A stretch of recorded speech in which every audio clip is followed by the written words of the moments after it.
आपका भाई आज फिर एक नई प्रोडक्ट लेकर हाज़िर हुआ है। इसको कहते हैं NPK, नाइट्रोजन, पोटाश और कैल्शियम का ये मरकब है। इसमें ये फसलों की बढ़ोतरी के लिए बहुत अच्छी है। ये आमतौर पर स्प्रे की जाती है।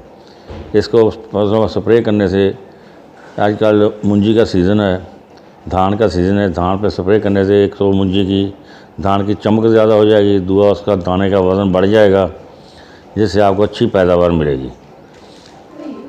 ये बेसिकली ये वज़न बढ़ाने के लिए होती है। ये पौधे को सेहतमंद करती है, पौधे का वज़न बढ़ जाता है, उसमें पौधे को खुराक ऊपर से मिल जाती है।